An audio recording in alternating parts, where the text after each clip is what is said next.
नमस्कार, आप देख रहे हैं इंडिया न्यूज। मैं हूं आपके साथ अनन्या बेदी। नतीजे का दिन है और हरियाणा जम्मू कश्मीर को लेकर क्या स्थितियां किस पार्टी को लेकर बन रही है, लगातार टीवी स्क्रीन के जरिए हम आपको कैसे नंबर आगे बढ़ रहे हैं, कैसे नंबर नीचे गिर रहे हैं, ये लगातार दिखा रहे हैं।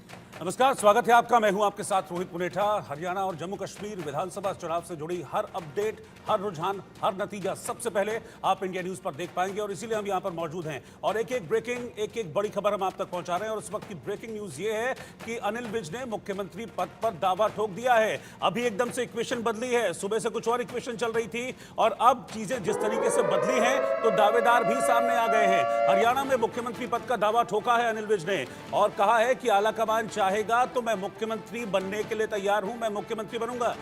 हालांकि इससे पहले भी मुख्यमंत्री को लेकर अपना दावा वो ठोक चुके हैं, लेकिन अब ये कहा गया है कि आला कमान चाहेगा तो सीएम बनूंगा। ये अनिल विज की तरफ से कहा गया। और इससे पहले जो स्थितियां नंबर्स को लेकर अगर हम बात करें तो कहीं ना कहीं कांग्रेस के फेवर में जाती हुई दिख रही थी, लेकिन अब स्थितियां ठीक बदल गई हैं। अब स्थितियां जो है वो बीजेपी के फेवर में जाती हुई दिख रही हैं। 47 पर बीजेपी फिलहाल आगे चल रही है, 35 पर कांग्रेस, जेजेपी 0 है, आम आदमी पार्टी 0 है। इसी के साथ अगर जम्मू कश्मीर को लेकर बात करें तो जम्मू कश्मीर जहां पर 24 सीटों पर आगे चल रही है, 12 पर कांग्रेस, नेशनल कॉन्फ्रेंस की बात करें तो 38 पर और अदर्स जम्मू कश्मीर में अच्छा प्रदर्शन करते हुए दिख रहे हैं जो 13 सीटों पर फिलहाल आगे चल रहे हैं। अच्छा, मजे की बात यह है अनन्या कि अनिल विज मुख्यमंत्री पद पर दावा तो ठोक रहे हैं, लेकिन अंबाला कैंट जो कि उनकी सीट है जहां वो लंबे वक्त से चुनाव जीतते आ रहे हैं, आज अनिल विज उस सीट से पीछे चल रहे हैं। आगे पीछे ये खेल सुबह से लगातार कहते हैं ना वो आगे पीछे वाला खेल चल रहा है। और अभी जो अपडेट है वो ये है कि अनिल विज इस सीट से पीछे चल रहे हैं लेकिन मुख्यमंत्री पद पर दावा ठोक रहे हैं। आपको याद होगा कि पिछली बार जब हरियाणा में इलेक्शन हुए थे तब भी अनिल विज ने मुख्यमंत्री पद को लेकर अपना दावा ठोका था और कहा था कि मैं लंबे वक्त से जीतता आ रहा हूं तो मैं भी एक सीएम का कैंडिडेट हूं। और आज जैसे ही इक्वेशन बदली, सुबह नहीं आया इस तरह का कोई स्टेटमेंट, आपको याद होगा, क्योंकि इक्वेशंस बिल्कुल इसके उलट थी और ऐसा लग रहा था कि हरियाणा में एक तरफा मुकाबला होगा।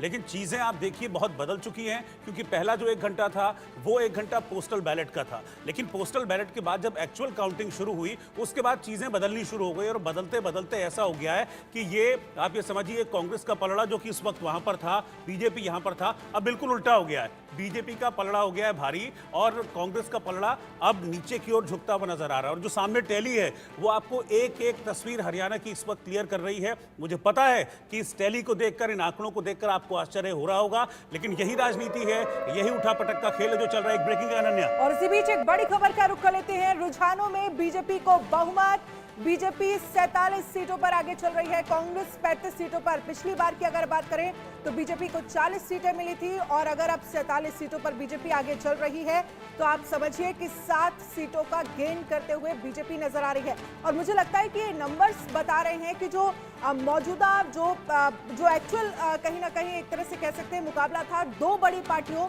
बीजेपी और कांग्रेस के बीच था, क्योंकि जब अन्य का नंबर घट रहा है, जेजेपी अगर पीछे 0 सीट्स पर है तो ये साफ बताता है कि जो मेन मुकाबला था वो बीजेपी और कांग्रेस के बीच में था हरियाणा में कम से कम। और समझिए 2 बार बीजेपी पहले सत्ता में वहां पर रह चुकी है और अगर तीसरी बार सत्ता में वहां पर बीजेपी आती है, फिलहाल नंबर्स इस तरफ इशारा कर रहे हैं। हालांकि अभी भी रुझान ही कहा जाएगा, 1 घंटे बाद स्थितियां बहुत हद तक साफ होंगी तो तीसरी बार, पहली बार हरियाणा में ऐसा होगा अगर बीजेपी सरकार बनाती है। कहते ही टैली बदल गई, फिर कहते ही टैली बदल गई। बीजेपी का जो आप देख रहे हैं ना कॉलम, वो और वजनदार हो गया है। अभी आपने 47 बताई थी 30 सेकंड पहले, वो 49 पर पहुंच गया है और कांग्रेस इस समय 34 पर पहुंच गई है। देखिए एक टर्म होती है पॉलिटिक्स में, उसको कहते हैं साइलेंट वोटर।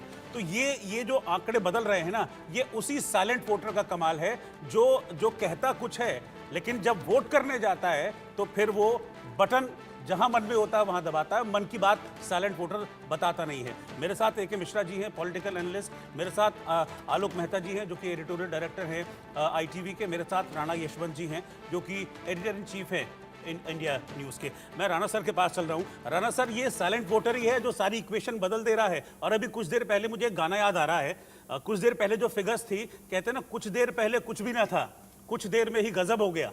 ये तो फिट बैठ रहा है बीजेपी और कांग्रेस पर। ये रोहित करिश्मा है, कमाल है, क्योंकि ये इलेक्शन से ठीक पहले मैं मुख्यमंत्री का इंटरव्यू कर रहा था और वो इस बात पर आमादा थे कि इस बार भी हम जीतेंगे। और आज सुबह जब वो मीडिया से बात कर रहे थे तो नायब सिंह सैनी फिर से दावा ठोक रहे थे कि हम बहुमत लेकर के आ रहे हैं, सरकार हमारी बनेगी। अगर इस तरीके से किसी मुख्यमंत्री के भीतर भरोसा है, इसका मतलब ये है कि जमीन की पकड़ समझ उसके पास होगी, कहीं न कहीं से इनपुट मिल रहा होगा। जो ये राणा सर, सर्वे मैं रहे आपको रोकना चाहूंगी, आप अपनी बात यहीं से कंटिन्यू करिएगा। कुमारी शैलजा क्या कुछ करें, एक बार ये सुनिए सर।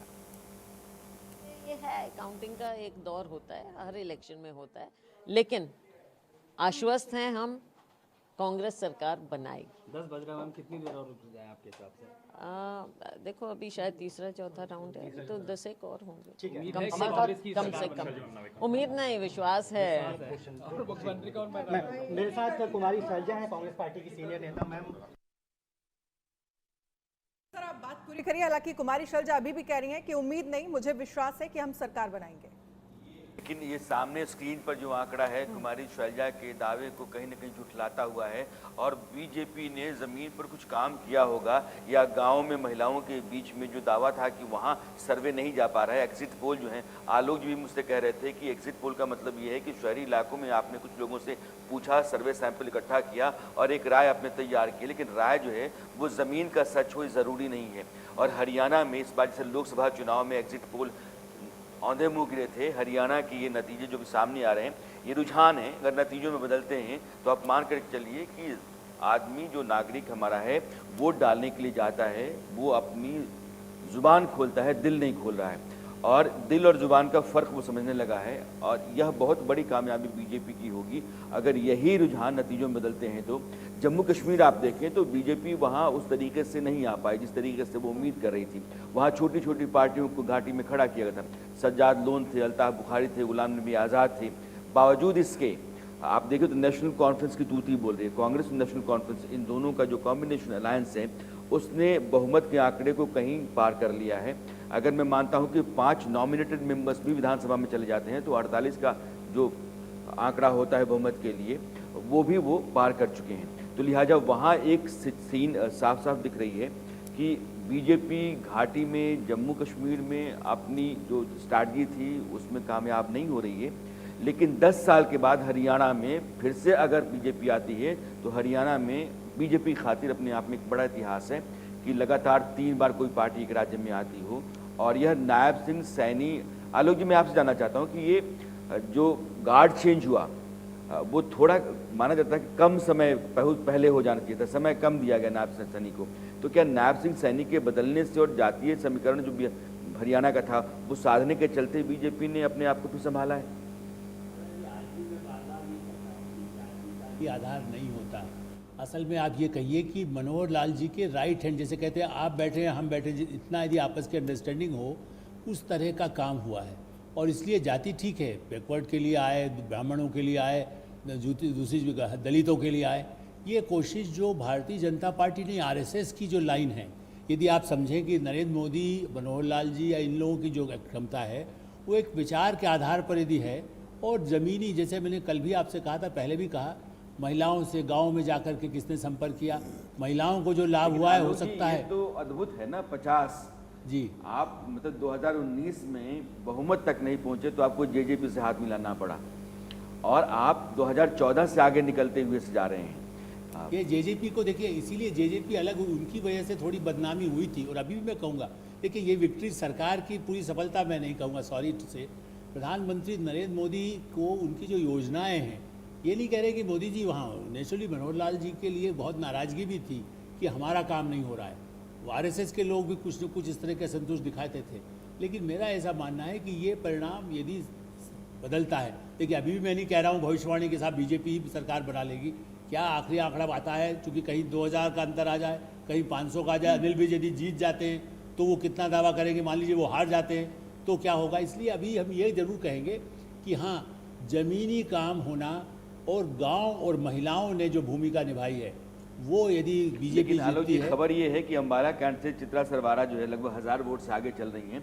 अनिल विज जो दावा कर रहे हैं मुख्यमंत्री बनने का वो पीछे चल रहे हैं। राजनीति में होता रहता है, लेकिन ये हरियाणा की जो कामयाबी है वो जवान, किसान, पहलवान, संविधान, यह जो तमाम नारे थे कांग्रेस के, और इनके आधार पर वो सत्ता में आने का दम भर रही थी और एग्जिट पोल से उसके हौसले बुलंद हुए थे, वो सब धराशायी से दिख रहे हैं। इसका मतलब कि बीजेपी ने इस बार की जो चुनावी रणनीति थी और ज़मीन पर उसका काम था वो बेहतर किया है, क्योंकि ये उम्मीदों से परे जो हम आंकड़ा देख रहे हैं, अगर यही नतीजों में तब्दील होता है तो ना तो ये एग्जिट पोल था, ना ही पार्टियों के बीच में ऐसी कोई राय बन रही थी।